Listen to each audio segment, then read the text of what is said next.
Hey Warriors, it's your girl Jael here. How many of you remember this? Well, hopefully over time, you will get to know me more intimately, and I hope to get to know you as well and how I might be a part of your army as the warriors that you are. So we've been connected for a while, getting to know each other, interact. So you know me now, right? Do you like me? Do you trust me?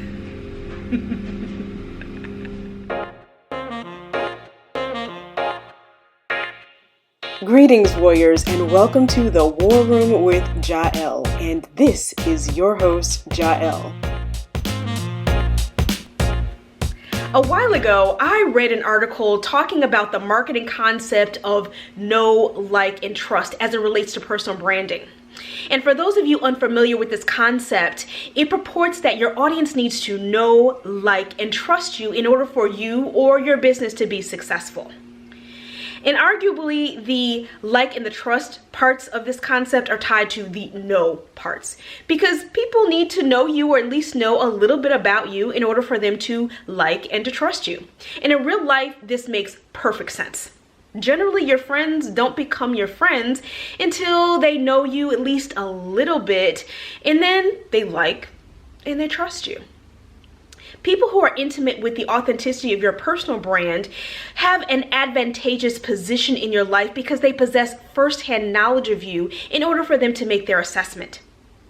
But how does this translate when your personal brand reaches across interpersonal relations into a broader spectrum or platform, be it social media or word of mouth? How much sharing is necessary in order for your audience to know, like, and trust you? Does your reputation precede you? Or does your reputation precede you? In this installment, we will cover 3 things to consider when establishing your personal brand's know, like, and trust proposition. Stay tuned. Presence. We've talked a bit before about the importance of presence in personal branding. And when we talk about presence, it's much less about clothing or other such accoutrements, although arguably those things can play a part in our self-perception as well as how others perceive us. Nonetheless, if you have a strong personal presence, you can walk into a room wearing a trash bag and still make a favorable impression. Confidence and body language are key factors in demonstrating a strong personal presence, whether you are in a business meeting or a family dinner. Now, you don't have to be the loudest one in the room. Just be confident. There are many schools of thought on specific body language that exudes confidence. But I assert that natural confidence born from within supersedes any specific arm placement or stance. Body language is a tool that confident people use fluidly in their natural essence. It is not necessary to fake it until you make it if you just have it. But if you have not yet tapped into that natural confidence, think of one thing that you know you do well, and tap into that energy when entering into uncertain circumstances. So for instance, let's say you may not know much about negotiating a contract, but you know that you can write well.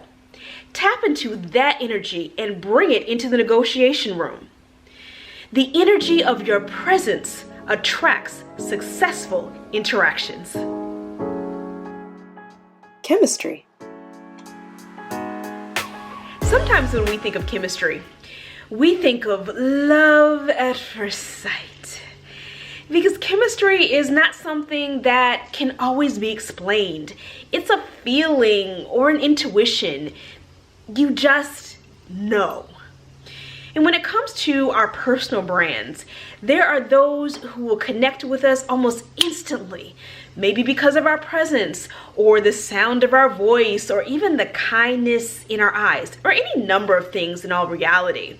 And there will be others that just will not connect with you, no matter what. You don't sell likability. People either like you or they don't. It is not necessary to sell your soul so that someone you don't even know, or even somebody that you do know, to like you. I am not for everyone, and everyone is not for me, and that's okay. Generally, I like people. I love connecting with new people, or even people that I do know, to create that synergy, that connection, that chemistry. But I'm not a martyr, nor am I a people pleaser. I am nice enough, so don't test me. I'm just kidding. Actually, no, I'm not kidding. Yeah, don't test me, because it's not going to turn out well.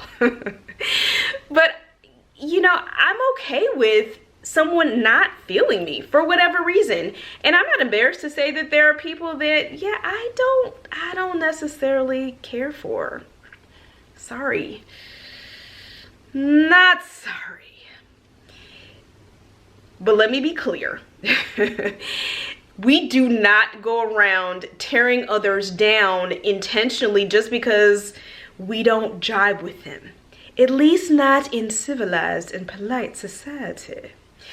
But there are going to be people who just rub us the wrong way. And it's not necessarily they've done anything to us specifically. We just don't feel them for whatever reason.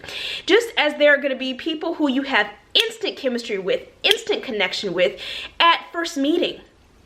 Good chemistry is like an unexpected gift. People know, like, and trust you just because they do. Information. Information sharing in this day and age is like riding a fine line between vulnerability and word vomit. I mean, where do you draw the line? But aside from relaying factual information, as a speaker, one of the most powerful tools I can employ is the art of storytelling to engage my audience. I use it to make them laugh, to empathize, identify, take action. But using storytelling with you as the subject can definitely put you in a place of vulnerability. And that can be a hard pill to swallow. But that vulnerability makes you relatable. It allows your audience to get to know you, to like you, to trust you. Like, for instance, let's say from the outside world, you are seen as a very successful person with high stature. Sharing those failures and pitfalls that you've experienced along your journey can encourage and inspire someone else who is looking to follow their own success model. Conversely, using storytelling is not an excuse to bleed on your audience, whether from a stage or in a blog. But the point is to show the wounds, how they were healed and made stronger, sometimes through humor, sometimes through reflective anecdotes, but always through inspiration. Even when sharing factual data, providing value to your audience through your extensive knowledge base and unique delivery strengthens your reach as a thought leader, purveyor of style, or whatever best represents your personal brand. Information connects you to your audience and your audience to you. Sharing is connection. Well, warriors, we have come to the end of another video. And at the end of the day, knowing, liking, and trusting yourself allows others to do the same. So, here is the challenge for this week. Evaluate the know, like, trust concept as it relates to your personal brand. Secondly, how do presence, chemistry, and information play a role in the representation of your brand? And lastly, when thinking about others' personal brands, what makes you feel you know, like, and trust them? Comment below with your thoughts. As always, thank you for watching. And until next time, my brave, bold, and bodacious warriors, be fearless, be faithful, be visionary, be victorious. Hey warriors, thanks for watching. Be sure to like, comment, share, and subscribe. and hit that bell notification so you never miss an upload. Also, follow me on Twitter at War Room Coaching for even more business and life motivation. Have a visionary day.